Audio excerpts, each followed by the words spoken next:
अस्सलाम friends, welcome to my YouTube channel. उम्मीद है आप सब खैरियत से होंगे और अच्छे से स्टडी कर रहे होंगे। फाइनल टर्म की आपने कैसे तैयारी करनी है CS 302 की, आज वो मैं आपको बताऊंगी और किस तरह से पेपर में क्वेश्चंस अपीयर होंगे और इम्पॉर्टेंट टॉपिक्स कौन से हैं, किस तरह कौन से क्वेश्चन हैं जो बार बार पेपर में रिपीट होते हैं। ठीक है, ये सब क्वेश्चंस के आंसर्स मैं आपको इस वीडियो में दूंगी और फाइनल टर्म की तैयारी में आपकी हेल्प करूँगी।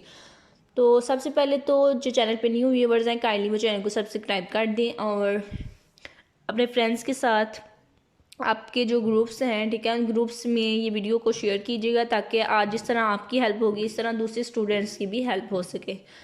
तो हम स्टार्ट करते हैं लेक्चर 23 से। बज़ाहिर तो ये एक मुश्किल सब्जेक्ट है, ठीक है, बट अगर जो इम्पोर्टेंट टॉपिक्स जो मैं आपको बताऊंगी, जो चीज़ें मैं आपको बताऊंगी, जो क्वेश्चंस, डायग्राम, ठीक है, अगर वो तमाम चीज़ें आप प्रिपेयर अच्छे से करते हैं, ठीक है, तो इंशाल्लाह आपका पेपर जो है 3.8 से अबव CGPA आएगा आपका उस पेपर में और पेपर बहुत इजी होगा। ठीक है, जब आप पेपर दे के आएंगे तो आप खुद कहेंगे पेपर बहुत इजी था, अगर ये तमाम चीज़ें आप करेंगे तो। और अब मैं आपको बता देती हूँ कि वो कौन सी चीज़ें हैं जो आपको करनी है इसके पेपर के लिए, और अगर आप ये चीज़ें करती हैं 100% आपकी तैयारी जो है वो मुकम्मल होगी। अब नेक्स्ट मैं आपको बताने लगी हूँ कि क्या चीज़ें आपने करनी है। फ़र्स्ट ऑफ ऑल तो आपने क्या करना है, लेक्चर 23 से पहले जो लेक्चर 22 है, ठीक है, उसकी आपने वहाँ से लैचेस की डेफिनेशन जो है वो आपने करनी है। वो लैचेस की डेफिनेशन जो है वो शॉर्ट क्वेश्चन में पूछी जा सकती है। उसके बाद आपने क्या करना है कि इधर से आपने कुछ भी नहीं करना। थोड़ा कंफ्यूजिंग सब्जेक्ट है, इसलिए स्टूडेंट्स कंफ्यूज हो जाते हैं कि किस तरह का पेपर होगा, किस तरह के क्वेश्चन होंगे। ठीक है, तो वही मैं आपकी कंफ्यूजन जो है वो क्लियर करना चाहती हूँ और आपको बताना चाहती हूँ कि किस तरह के क्वेश्चन जो हैं वो पेपर में अपीयर होंगे ताकि आप उसके अकॉर्डिंग तैयारी कर सकें और अच्छा CGPA गेन कर सकें। Gated SR latch, gated SR latch जो है इसकी आपने ये डायग्राम है, ये डायग्राम आपने देख लेनी है और इसका थोड़ा सा कॉन्सेप्ट देख लें कि ये किस तरह से होती है। ठीक है, तो उसके बाद आपने क्या करना है, जब आप डायग्राम देखेंगे थोड़ा सा, उसके बाद गेटेड SR लैच के बारे में रीड कर लेंगे तो आपको ये टेबल जो है ये क्लियर हो जाएगा कि ये किस तरह से है। ठीक है, उसके बाद इसके अलावा आपने यहाँ से कुछ नहीं करना। डी लैच इंपॉर्टेंट है इस लेक्चर में। डी लैच जो है वो वेरी इंपॉर्टेंट है। डी लैच का आपने क्या करना है, आपने यहाँ से इसकी थोड़ी सी डेफिनेशन कर लेनी है, ठीक है, ताकि आपको अंदाज़ा हो जाए कि डी लैच होती क्या है, ये आपने करनी है। और उसके बाद आपने क्या करना है कि यहाँ पे ये डायग्राम जो है ये करनी है। सेम उसी तरह से जब आप गेटेड लैच करेंगे तो उसी तरह से सेम ये डी लैच है, जस्ट इसमें डिफरेंस क्या है कि यहाँ पे हमने नॉट लगा दिया है, वहाँ पे दो आउटपुट इनपुट थी। ठीक है, तो यहाँ पे हम क्या कर रहे हैं, हमारे पास एक ही इनपुट है, उसी से हम नॉट लगा के दूसरी इनपुट ले रहे हैं। तो बस ये डिफरेंस है इसमें। और इसका इनपुट आउटपुट टेबल जो है वो आपने देखना है। तो डी लैच जो है तो इट्स मीन इसका टेबल देख लीजिएगा, ठीक है, थोड़ा सा, ताकि आपका कॉन्सेप्ट क्लियर हो जाए।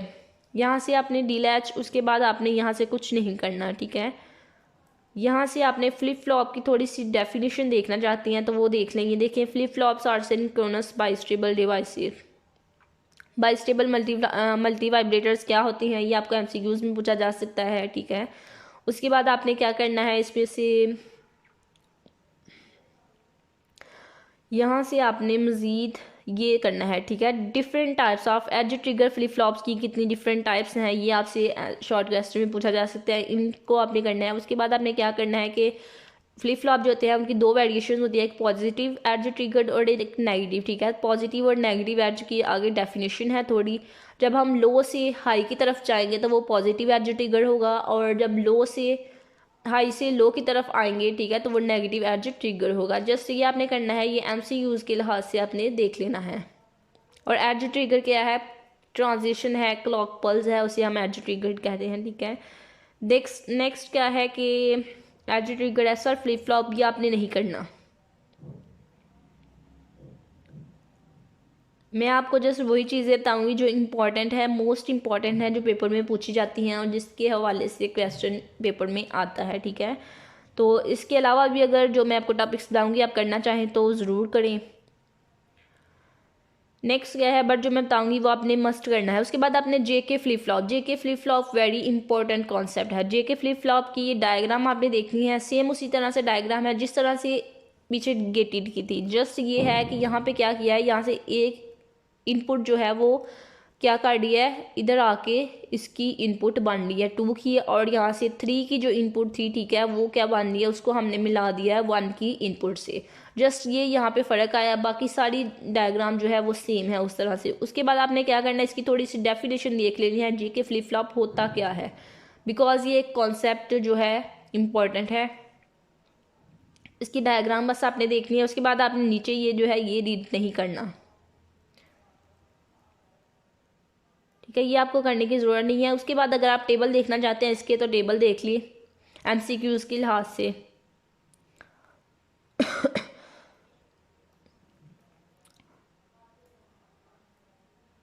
उसके बाद ये positive edge trigger, negative edge trigger क्या होता है, ये देखें, ये क्लॉक पॉजिटिव एज ट्रिगर है, ठीक है, और क्लॉक से जो सिग्नल, क्लॉक से सिग्नल आ रहा है उसको अगर हम नेगेटिव कर देंगे तो नेगेटिव एज ट्रिगर बन जाएगा।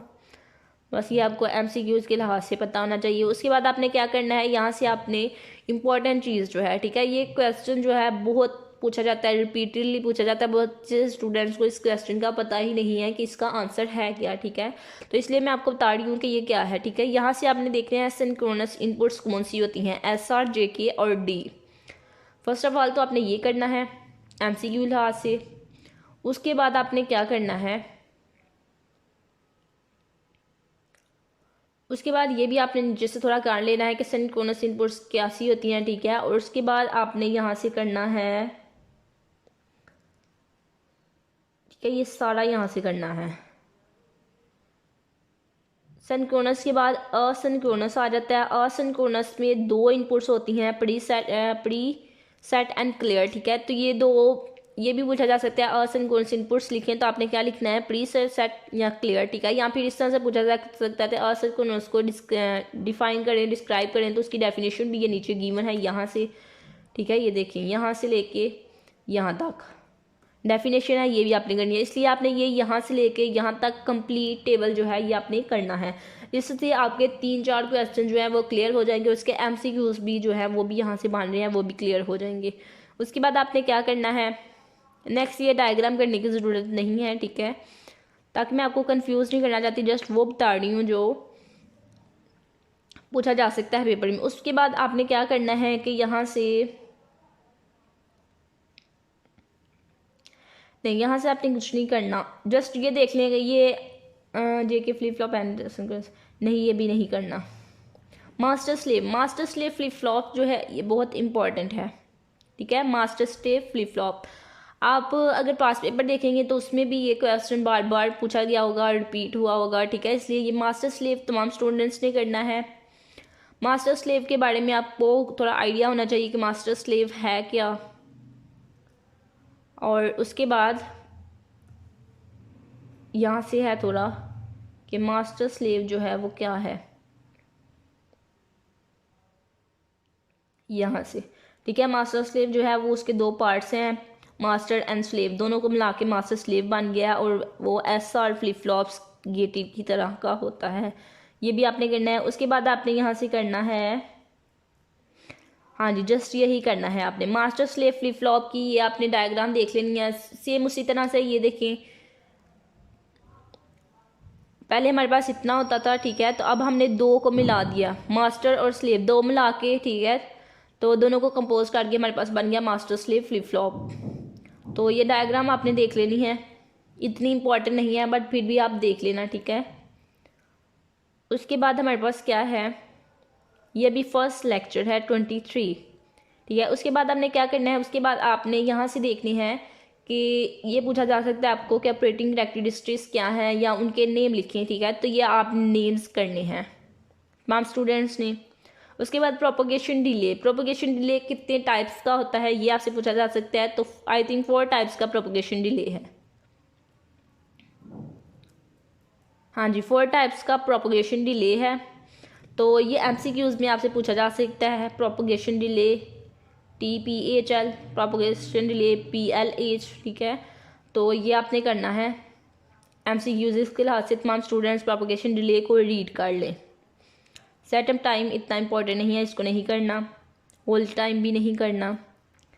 यहाँ से आपने क्या करना है, ये मैक्सिमम क्लॉक फ्रीक्वेंसी, ये शॉर्ट क्वेश्चन पूछा जाता है पेपर में, तमाम स्टूडेंट्स ने करना है मैक्सिमम क्लॉक फ्रीक्वेंसी। उसके बाद आपने क्या करना है, ये पावर डिसिपेशन की डेफिनेशन थोड़ी सी करनी है। और नेक्स्ट जो है ये 2 MCQs बनने हैं, ठीक है, 1 और 2। ये MCQs आपने देखा होगा क्विज में भी आपसे पूछे गए होंगे, तो इसलिए आपने ये भी होल्ड कर लेना है ताकि MCQs भी कवर हो जाएं और अगर डेफिनेशन आए तो वो भी कवर हो जाए। उसके बाद आपने क्या करना है, लेक्चर 24 में अगेन हमारे पास ये क्या आ गया, D flip flop. D flip flop आपने पीछे कर लिया, अब अगेन करने की ज़रूरत नहीं है। सिंक्रोनाइजिंग और synchronous input using D flip flop, ठीक है, तो नहीं, ये भी रहने दें।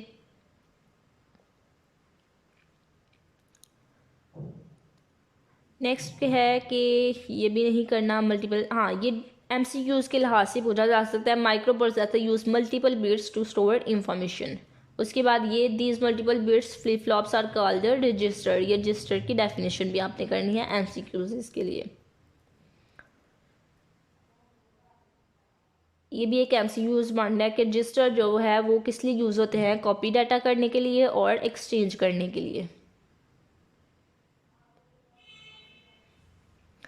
ठीक है। उसके बाद आपने क्या करना है, ad trigger JK flip flop. JK flip flop मैं आपको पीछे बता चुकी हूँ, सेम वही डेफिनेशन यहाँ पे अगेन एक्सप्लेन की है, इसलिए आपने पीछे वाला कर लिया तो अगेन करने की ज़रूरत नहीं है, सेम वही यहाँ पे राइट किया गया है। नेक्स्ट आ गया है कि JK फ्लिप फ्लॉप की एप्लीकेशंस। तो JK फ्लिप फ्लॉप की एप्लीकेशंस का आपको पता होना चाहिए क्या है, एज अ सीक्वेंस डिटेक्टर, इसके नेम्स आप देख लें, एज अ फ्रीक्वेंसी डिवाइडर, और एज अ फ्रीक्वेंसी डिवाइडर को आपने नेक्स्ट भी देखना है, इसका ये आप होल टेबल कर लीजिएगा, इम्पॉर्टेंट है ये, ठीक है। एज अ फ्रीक्वेंसी डिवाइडर ये क्वेश्चन में पूछा जाता है,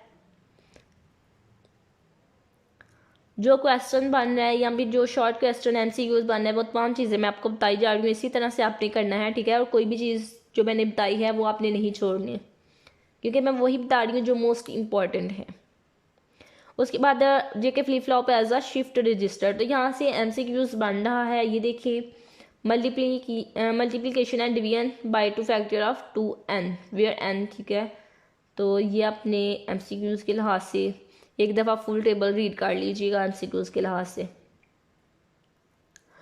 4 बिट शिफ्ट रजिस्टर, ये जो डायग्राम है ना ये बहुत इम्पॉर्टेंट है, ये डायग्राम आपने करनी है और देख लेना है कि कहाँ से कौन सी इनपुट आ रही है, कहाँ से कौन सी आउटपुट आ रही है।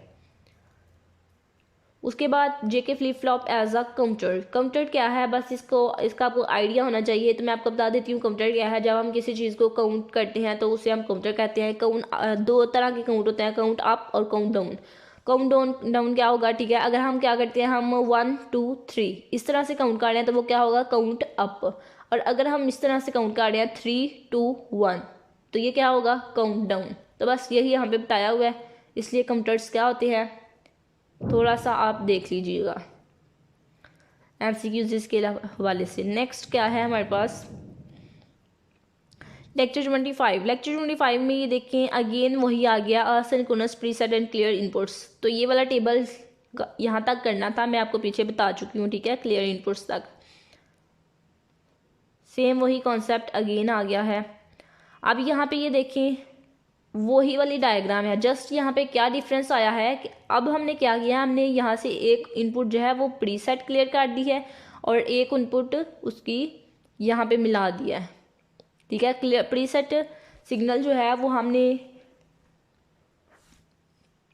इससे भी 4 से भी मिला दिया और 1 से भी, और जो क्लियर है वो हमने 3 और 2 से मिला दिया, ठीक है। तो बस यही आपने देखना था, क्लियर और प्रीसेट यहाँ कहाँ पे आएगी और इसकी इनपुट जो है वो कहाँ कहाँ पे कनेक्ट होंगी, ये आपने आइडिया रखना है, ख्याल रखना है कि कहाँ मिलाएंगी, ठीक है। इस तरह से हो सकता है कि आपको ये डायग्राम दे दी गई हो और कहा हो कि प्री सेट और क्लियर जो है उसकी इनपुट को सेट करो, तो आपने यहाँ पे जहाँ जहाँ ये मिल रही हैं, ठीक है, वहाँ पे आपने ये लगानी है इनपुट। वैसे ये पूछा नहीं जाएगा नॉर्मली, ठीक है। नेक्स्ट क्वेश्चन है जो ज़्यादा पूछे जाते हैं, वो मैं आपको नेक्स्ट आते हैं तो बता देती हूँ। अगेन वही वाली चीज़ें आ रही हैं, रिपीट हो रही हैं। ये देखिए मास्टर स्लेव, वही सेम लेक्चर यहाँ पे अगेन लिखा हुआ है। ये हमने पीछे काट लिया था मास्टर स्लेव, इसलिए अगेन करने की ज़रूरत नहीं है। सेम वही, ये देखिए ऑपरेटिंग करैक्टरिस्टिक्स, ये भी हमने पीछे काट लिया है।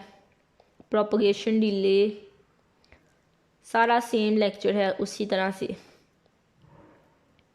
देखिए maximum clock frequency, power dissipation, यहाँ पे ये चीज़ जो है इस लेक्चर में ये न्यू है और ये इम्पॉर्टेंट है, ठीक है। इसमें से क्वेश्चन पूछा जाता है बहुत से स्टूडेंट्स को, और नॉर्मली तो हर स्टूडेंट को इसमें से MCQs या क्वेश्चन आता ही आता है, ठीक है। One short monostable multi vibrator, यहाँ पे आपने क्या करना है, ठीक है, ये यहाँ से इतना करना है, ठीक है। और उसके बाद मोनोस्टेबल डिवाइस क्या होती है, बाइस्टेबल डिवाइसेस का आपको पूछा जाएगा, आपने ये लिखना है। उसके बाद आपसे ये पूछा जा सकता है मोनोस्टेबल डिवाइस क्या होती है, तो आपने यहाँ तक ये भी कर लेना है मोनोस्टेबल का भी, ठीक है, और यहाँ कैपेसिटर तक, ठीक है। उसके बाद आपसे पूछा जा सकता है कि ये देखिए दो तरह के मोनोस्टेबल डिवाइसेस होती हैं, उनकी टाइप्स के नेम बताएं, ये कहा जा सकता है। ये देखिए two stables device known as, तो एक होती है ट्रिगर्ड और एक होती है नॉन ट्रिगरेबल, तो ये दोनों आपने देखनी है।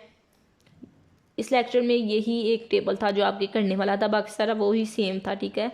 उसके बाद आपने यहाँ से कुछ नहीं करना, बस ये आइडिया थोड़ा सा ले लीजिएगा, रीड कर लीजिएगा, ठीक है, कि क्या डिफरेंस है इसमें और ट्रिगरेबल में, ठीक है। तो आई थिंक जस्ट एक डिफरेंस है दोनों में, तो वो बस आप देख लीजिएगा।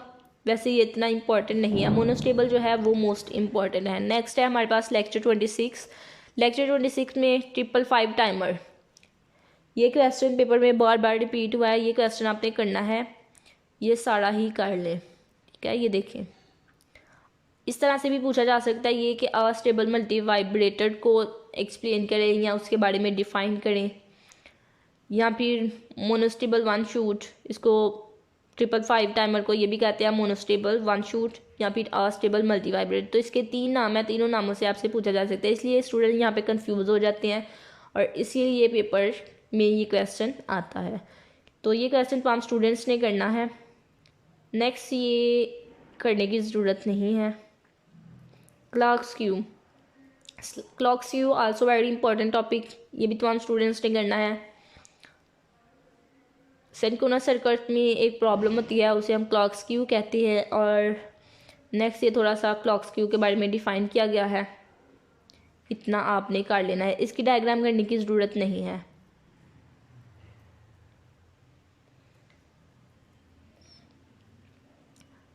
नेक्स्ट ये यहाँ से पूछा जा सकता है कि क्लॉक स्क्यू जो है वो किन चेंजेस की वजह से, किन वजूहात की वजह से इंक्रीज़ होता है, ठीक है, या फिर आता है। टेम्परेचर, पावर सप्लाई, वोल्टेजेस, ये आपने बताना है अगर ये क्वेश्चन आपसे पूछा जाए, ठीक है।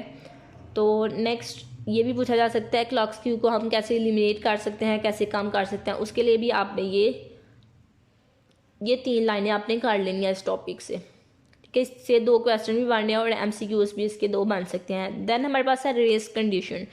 रेस कंडीशन को भी आपने थोड़ा सा देख लेना है, बस इतना सा, ठीक है। कि रेस कंडीशन होता क्या है, शॉर्ट क्वेश्चन इसका पूछा जा सकता है। नेक्स्ट इसकी डायग्राम करने की ज़रूरत नहीं है, ना ही इसकी ये टाइमिंग डायग्राम, ठीक है, जस्ट वही उसका देखना है। काउंटर सेम वही आ गया जो हमने पहले बताया था। काउंटर्स 2 तरह के होते हैं, सिंक्रोनस और असिंक्रोनस, ठीक है। तो नेक्स्ट असिंक्रोनस और सिंक्रोनस को थोड़ा डिफाइन किया गया है, तो ये आपने देख लेना है।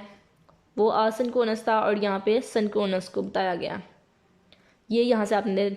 एक बात और मैं आपको बता दूं कि ये सिंक्रोनस और असिंक्रोनस का कॉन्सेप्ट जो है ये आपने क्लियर रखना है। ये क्वेश्चन मोस्टली पूछा जाता है, बहुत रिपीट होता है पेपर में, ठीक है, और बहुत से स्टूडेंट्स को इसका डिफरेंस नहीं पता होता, इसलिए ये डिफरेंस आपने ज़रूर करना है दोनों का।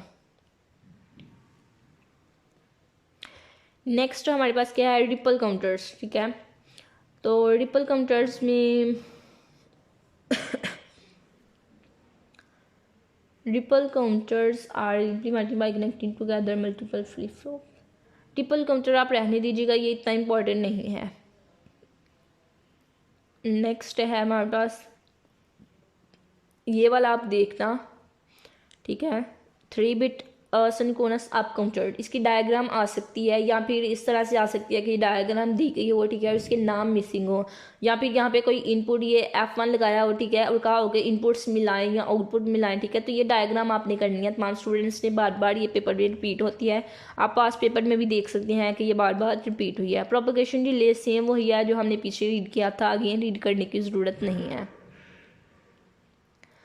मॉडर्न काउंटर में बहुत से MCQs हैं जो बन रहे हैं। यहाँ से फर्स्ट MCQs ये देखें, ये बन रहा है। ठीक है, उसके बाद हमारे पास यहाँ पे बन रहे हैं MCQs यहाँ से। ये तमाम होल पैराग्राफ ही आपने करना है MCQs के हवाले से। क्विज में भी आपने देखा होगा कि इसमें से MCQs बहुत से पूछे जाते हैं, तो इसलिए होल पैराग्राफ ही आप कर लीजिएगा, इसकी डायग्राम करने की ज़रूरत नहीं है। मॉट एंड डिकेड को आप MCQs के लिए रीड कर लीजिएगा, बस यहाँ तक। ठीक है, इसकी भी डायग्राम करने की ज़रूरत नहीं है। नेक्स्ट है हमारे पास इंटीग्रेटेड सर्किट्स। तो इंटीग्रेटेड यहाँ पे आप MCQs देख लीजिएगा। ठीक है, ये सिंक्रोनस काउंटर होता है, नेम इसका ये है। यहाँ से बस एक यही MCQs बन रहा है आई थिंक, और एक ये वाला। ठीक है, ये मॉड 16 काउंटर है। ये 2 MCQs के लिहाज से। उसके बाद ये वाला एक mod 50 counter implemented using 2 ICs। तो ये 2-3 MCQs थे और क्विज में भी पूछे जाते हैं बार बार, ये आपने करना है। उसके बाद आपने जो करना है इम्पोर्टेंट चीज़, मॉड ये वाला नहीं, ये नहीं, नेक्स्ट है हमारे पास आएगा लेक्चर 27 में डाउन काउंटर आ गया। तो जिस तरह से 3 बिट सिंक्रोनस अप काउंटर था, उसी तरह से अब डाउन काउंटर है। अप और डाउन में जस्ट एक डिफरेंस है। ठीक है, तो वो डिफरेंस आपने क्लियर रखना है। इस एक डायग्राम आप देखें, देन आप देखें कि अप और डाउन में क्या डिफरेंस है। फिर आपको आप ये डाउन में से कोई भी एक पूछी जाती है, तो वो डिफरेंस का आपने ख्याल रखना है कि ये डिफरेंस था, और जस्ट वही एक चेंजिंग आपने करनी है। तो ये डायग्राम आपने करनी है। उसके बाद आपने क्या करना है कि डाउन काउंटर विद टर्निकेटेड सीक्वेंस, नहीं, ये आपने नहीं करना, ना ही इसकी डायग्राम करने की ज़रूरत है।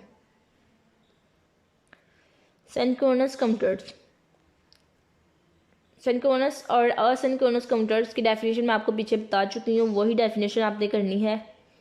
और 2 बिट सिंक्रोनस काउंटर, जस्ट इसको आप आइडिया के तौर पे देख लीजिएगा, वैसे इतनी इम्पोर्टेंट नहीं है। नेक्स्ट आपने क्या करना है, 3 बिट 4, नहीं, ये भी नहीं है, क्योंकि इतनी बड़ी जो है वो पेपर में नहीं पूछी जाएगी। 4 बिट भी नहीं। ठीक है, वो 3 बिट अप और डाउन जो थी मैंने आपको बताई थी, वो आपने अच्छे से करनी है। नेक्स्ट हमारे पास क्या है कि ये भी डायग्राम आपने नहीं करनी। नेक्स्ट हमारे पास लेक्चर 28 है। लेक्चर 28 में ये डायग्राम भी आपने नहीं करनी, इतनी बड़ी डायग्राम आपसे नहीं पूछी जाएगी। मॉड एंड सिंक्रोनस काउंटर, तो मॉड का मैं आपको बता दूं कि यहाँ से आप एक MCQs ये कर लीजिएगा, जस्ट यही करने की ज़रूरत है। ठीक है, सिंक्रोनस काउंटर और असिंक्रोनस काउंटर हम पीछे रीड कर चुके हैं, अगेन बार बार मैं आपको हाईलाइट नहीं करवाऊँगी। उसके बाद इंपॉर्टेंट चीज़ जो लॉन्ग क्वेश्चन के हवाले से है वो अब आई है। ठीक है, वो मैं आपको बताने लगी हूँ कि क्या है। अब ये डायग्राम जो है ये बहुत इंपॉर्टेंट है। ये कैसे इंपॉर्टेंट है और कैसे आपसे पेपर में पूछा जाएगा इसके मतलब क्वेश्चन, वो मैं आपको बता देती हूँ। ये डायग्राम आपको बनी बनाई मिलेगी। ठीक है, बस आपका काम क्या होगा, आपका काम ये होगा कि आपने क्या करना है, आपने ये जो नेम्स लिखे हैं ना, ठीक है, इन नेम्स को आपने बताना है कि इनका काम क्या है, इनका फंक्शन क्या है, RCO का फंक्शन क्या है। ठीक है, और यही इस तरह से क्वेश्चन वेरी इंपॉर्टेंट और तकरीबन हर बच्चे से ये क्वेश्चन पूछा जाएगा और ये क्वेश्चन लॉन्ग क्वेश्चन में आता है, ठीक है, कि डायग्राम दी होती है और इस तरह से नेम लिखे होते हैं और कहा होता है कि ये जो नेम लिखे हैं, ठीक है, इनको एक्सप्लेन करें, या फिर ये कि यहाँ पे जस्ट लाइंस लगाई हों और नेम ये आपने खुद लिखने हों, ठीक है। तो इस तरह से 2 क्वेश्चन आपसे पूछे जाते हैं इसके हवाले से। तो इसकी आपने तैयारी कैसे करनी है कि आपने ये जो नेम यहाँ पे लिखा है इनका फंक्शन ये आपने करना है, ठीक है। इस डायग्राम की ये देखिए जितनी भी नेम्स हैं, जितनी इनपुट्स हैं, तमाम को यहाँ पे डिफ़ाइन किया गया है। तो ये जो इनको डिफ़ाइन किया गया है, इनका फंक्शन इन इनपुट्स का बताया गया है, वो आपने याद करना है और अच्छे से करना है, ठीक है। लॉन्ग क्वेश्चन 5 मार्क्स का मैंने आपको ये बताया है। इस तरह की 2-3 और डायग्राम्स हैं, वो भी वेरी इंपॉर्टेंट है, वो भी इसी तरह से उनसे भी क्वेश्चन पूछा जाएगा। उसके बाद MCQs के लिहाज से ये आपने देखना है, एक लाइन देख लेनी है, ठीक है। उसके बाद कैस्केडिंग नहीं, ये देखने की ज़रूरत नहीं है। उसके बाद हम नेक्स्ट चलते हैं, ये भी इतनी इम्पोर्टेंट नहीं है। मॉर्टन जो चीज़ें इम्पोर्टेंट है वो मैं आपको बताई जा रही हूँ, ठीक है। तो वैसे आप इनका फंक्शन भी देख लीजिएगा। नॉर्मली ये वही चीज़ें RCO, ठीक है, जो मैंने आपको फर्स्ट डायग्राम में बताई। अगर आप वो चीज़ें अच्छे से कर लेंगे तो इनको भी, अगर ये डायग्राम भी आपको आती है तो आप इन चीज़ों को अगेन एक्सप्लेन कर सकेंगे।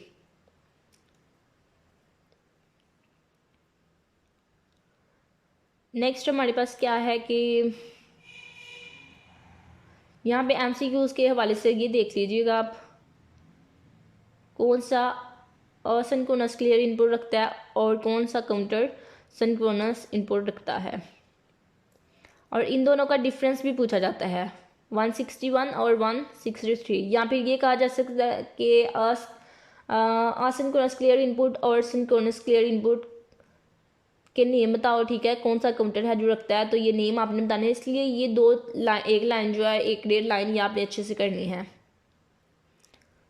नेक्स्ट, ये डायग्राम करने की ज़रूरत नहीं है। Up and down counter, again it's very important topic.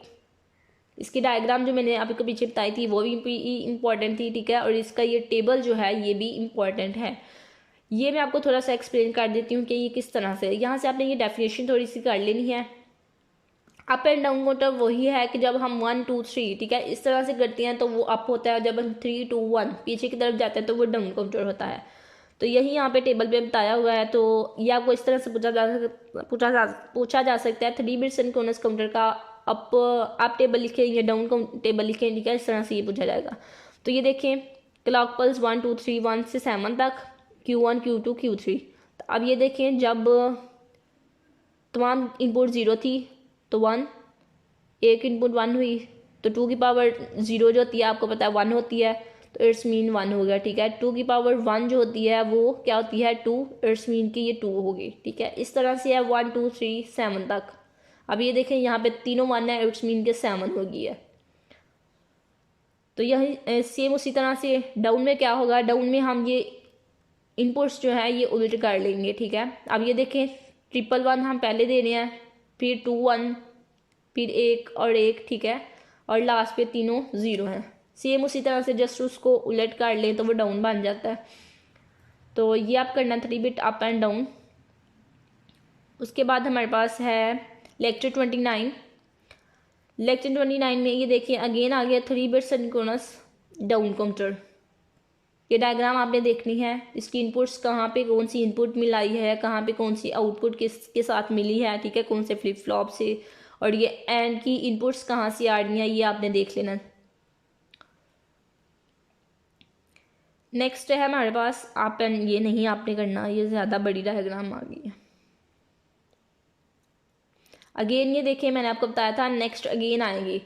तो ये जो क्वेश्चन है ये बताते खुद मुझे मेरे पेपर में आया था जब मेरा ये सब्जेक्ट था, ठीक है। अभी तो फ़िलहाल मेरा नहीं है, तो आई थिंक 2 साल पहले मैंने ये सब्जेक्ट पढ़ा था, तो तब ये मेरा क्वेश्चन आया था। तो क्वेश्चन किस तरह से आया था, अगेन इस तरह से डायग्राम सेम इसी तरह से बनी थी, और मुझे क्या क्वेश्चन था, मेरा आंसर मुझे ये देना था, सोल्यूशन ये था कि ये जो यहाँ पे इनपुट्स थी ना, ये वाली मैक्स मिन RCO और ये, ठीक है, इनका मैंने फंक्शन बताना था।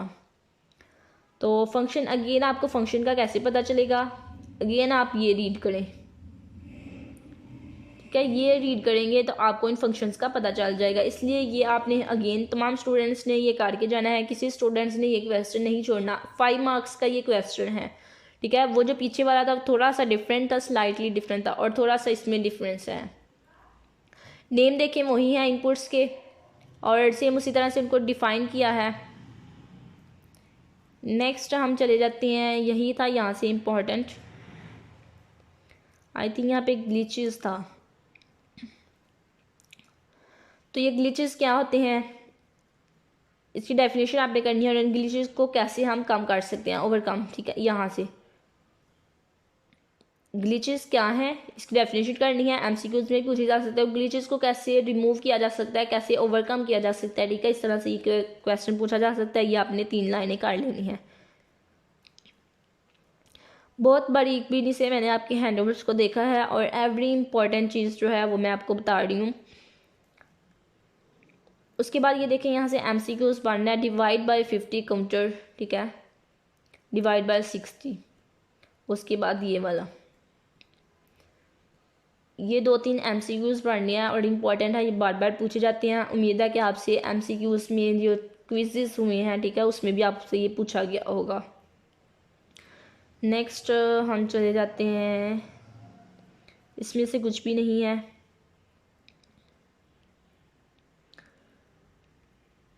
फ्रीक्वेंसी काउंटर था आई थिंक ये, तो फ्रीक्वेंसी काउंटर मैं आपको पीछे बता चुकी हूँ। अगेन आप इसको रीड कर लीजिएगा थोड़ा सा, ठीक है, इतना से बस। नेक्स्ट क्या है कि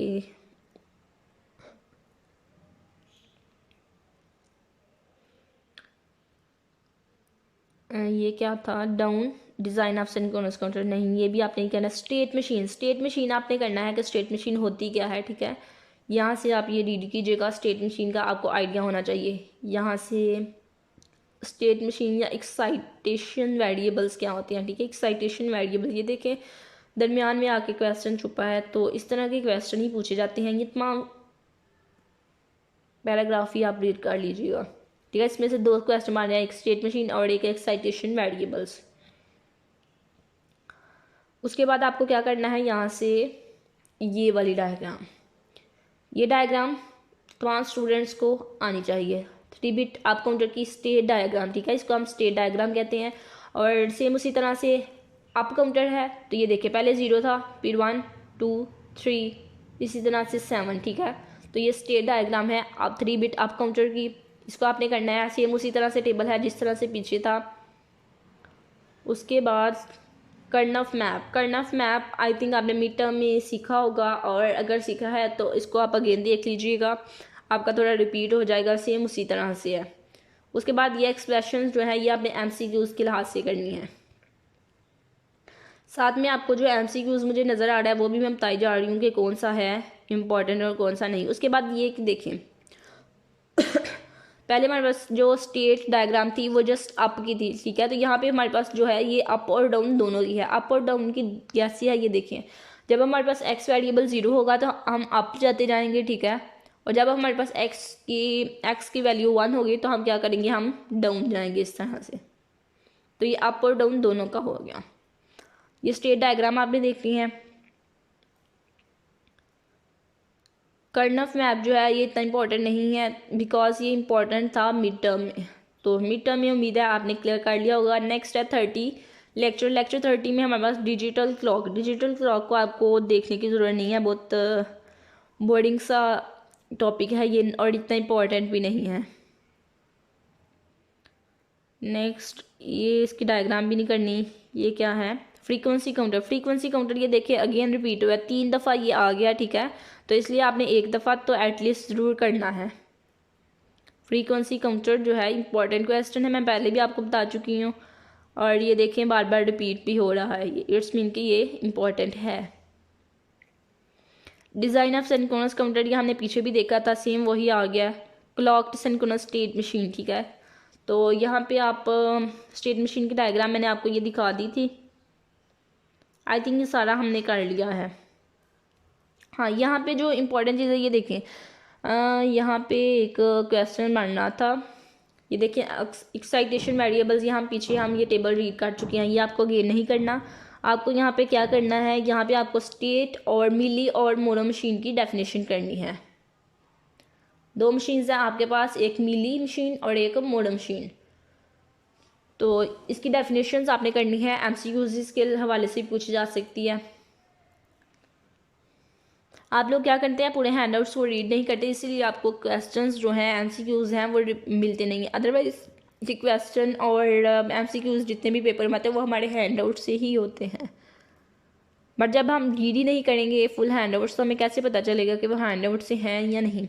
सेम ये देखें 3 बिट आप अगेन आ गई है स्टेट डायग्राम 3 बिट आपकी, तो ये स्टेट डायग्राम आपसे पेपर में पूछी जाएगी, इंपॉर्टेंट है, इसलिए आपने ये देख लेनी है और है भी easy.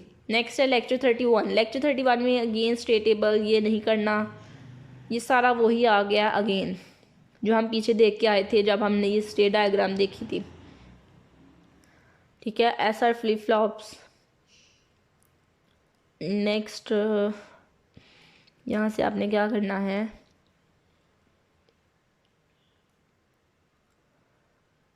SR flip flop based implementation और D flip flop based implementation, इसमें जस्ट एक डिफरेंस है। ठीक है, तो आप अगर एक देखेंगे दूसरी का जस्ट वो डिफरेंस जो है वो आपने याद रखना है, इसकी डायग्राम करने की आपको ज़रूरत नहीं है।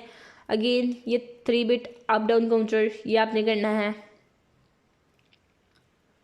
स्टेट डायग्राम इसकी। उम्मीद है कि अब आपको बहुत इजी लग रही होगी। ठीक है, बिकॉज हो सकता है बहुत से स्टूडेंट्स ने अभी तक हैंडआउट्स को फुल देखा ही ना हो। ठीक है, तो अब मैं बता रही हूँ तो आप फुल देखा हो तो इजी लग रहा हो। वैसे भी है इजी, वैसे देखने में मुश्किल ही लगती है जब हम किसी चीज़ को बड़ी बीनी से यहाँ पे डिटेल से देखते हैं, देन ही हमें पता चलता है ये तो बहुत ईजी है। Then state reduction, state reduction also very important concept, तो तमाम स्टूडेंट्स ने ये करना है, ये इससे रिलेटेड ये टॉपिक भी इम्पॉर्टेंट है क्वेश्चन के लिहाज से और इसमें से पेपर में भी क्वेश्चन पूछा जाता है। अब इससे रिलेटेड क्वेश्चन कैसे पूछा जाएगा, यहाँ से आपने इसकी थोड़ी सी डेफिनेशन कर लेनी है। ठीक है, अगर आपको डेफिनेशन आए तो आप वो बता सकें। उसके बाद आपने यहाँ से करना क्या है वो मैं आपको बता देती हूँ। ये आपने देखना है रिडक्शन क्या है। ठीक है, यहाँ तक आप देख लीजिएगा। उसके बाद आपने यहाँ से करना क्या है,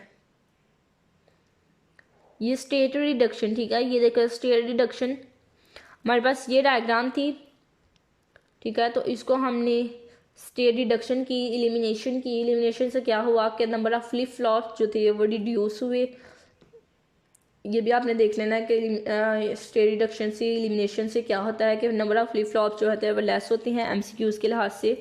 तो स्टेट रिडक्शन जो है वो मैं यहाँ पे आपको एक्सप्लेन नहीं कर सकती बिकॉज बहुत लेंथी टॉपिक हो जाएगा ये और वीडियो भी लेंथी हो जाएगी, इसलिए आपने क्या करना है, आपने ये लेक्चर जो है वो देख लेना है 32 वाला, उसमें स्टेट रिडक्शन को एक्सप्लेन किया होगा डिटेल से, तो वो आप कर लीजिएगा। उसके बाद स्टेट असाइनमेंट। ठीक है, स्टेट असाइनमेंट कैसे करते हैं, स्टेट असाइनमेंट है क्या, यहाँ से आपने थोड़ी सी डेफिनेशन देख लेनी है इसकी, और अगर इसके रिलेटेड आपको कोई क्वेश्चन आता है तो आपने यहाँ पे ये स्टेट असाइनमेंट की डेफिनेशन लिख लेनी है। उसके बाद स्टेट असाइनमेंट करते कैसे हैं, स्टेट असाइनमेंट ये भी थोड़ा लेंथी हो जाएगा। ठीक है, बट आपने स्टेट रिडक्शन और स्टेट असाइनमेंट दोनों कॉन्सेप्ट जो है ये आपने देख लेने हैं वीडियो लेक्चर से, जो आपके व्यू के लेक्चर्स हैं, तो छोड़ने नहीं है किसी बच्चे ने। ठीक है, क्योंकि ये दोनों इम्पॉर्टेंट हैं, हो सकता है कि इससे रिलेटेड ही पेपर में आपसे क्वेश्चन आ जाए। उसके बाद आपने ये करनी है। ठीक है, स्टेट असाइनमेंट की कुछ गाइडलाइंस हैं, तमाम स्टूडेंट्स ने ये गाइडलाइंस करनी है, इंपॉर्टेंट है। 5 मार्क्स का ये क्वेश्चन गाइडलाइंस का पूछा जाता है। उसके बाद हमारे पास मोरो मशीन और मिली मशीन की हमने पीछे डेफिनेशन देखी थी, अब उनकी स्टेट डायग्राम। मोरो मशीन की स्टेट डायग्राम ये देखें, ये है मोरो मशीन की स्टेट डायग्राम। तो मोनो मशीन की अगर स्टेट डायग्राम ये भी आपसे पूछा जा सकता है कि मोनो मशीन की स्टेट डायग्राम बनाए, वेरी इजी है। ठीक है, तो आपने ये एक दफ़ा देख लेनी है। जस्ट यहाँ से आप मोनो मशीन की डेफिनेशन और मोनो मशीन की स्टेट डायग्राम ही कीजिएगा, मज़ीद आपको करने की ज़रूरत नहीं है। उसके बाद हमारे पास क्या है, मीली मशीन। हमने पीछे देखा था मिली मशीन की डेफिनेशन, तो मैंने आपको बता दी थी। मज़ीद यहाँ से आप थोड़ा सा रीड करना चाहें तो रीड कर लें। उसके बाद इसकी भी स्टेट डायग्राम आपने करनी है कि स्टेट डायग्राम इसकी क्या है। ठीक है, तो इसकी भी स्टेट डायग्राम बनाने का कहा जा सकता है, इसकी भी स्टेट डायग्राम पेपर में आती है और आपने इसकी स्टेट डायग्राम देखनी है, इसकी डेफिनेशन देखनी है। मज़ीद इसके हवाले से यहाँ से आपने कुछ नहीं करना। मुझे उम्मीद है कि अगर आप ये चीज़ें अच्छे से करेंगे तो आपका पेपर जो है वो बहुत अच्छा होगा। मेरी तबीयत को थोड़ी ख़राब थी, ठीक है, तो आज मैं आपको इतना ही करवा पाऊँगी 23 से 33 तक। नेक्स्ट जो है 33 से ऑनवर्ड 45 तक मैं आपको नेक्स्ट वीडियो में करवा दूँगी। और होपफुली कि ये हेल्प जो है, ये वीडियो जो है आपकी है बहुत हेल्प करेगी और आपकी फाइनल टाइम की तैयारी जो है वो बहुत अच्छी होगी और अच्छे से आपका पेपर अटैम्प्ट होगा। अगर आप ये टॉपिक्स जो है, ये जो चीज़ें मैंने इंपॉर्टेंट बताई हैं, इनको आप अच्छे से 100% जो है प्रिपेयर करते हैं, तभी ये आपका पेपर जो है वो अच्छा होगा और बहुत इजी आएगा पेपर आपका। तो चैनल को सब्सक्राइब ज़रूर कीजिएगा और वीडियो को लाइक कीजिएगा। सब्सक्राइब करने का आपको ये फ़ायदा होगा कि नेक्स्ट जो 33, 34 से 45 तक ऑनवर्ड जो वीडियो मैं आपको बनाऊँगी उसका नोटिफिकेशन आपको मिल जाएगा और आप उसकी भी तैयारी कर सकेंगे। चैनल को सब्सक्राइब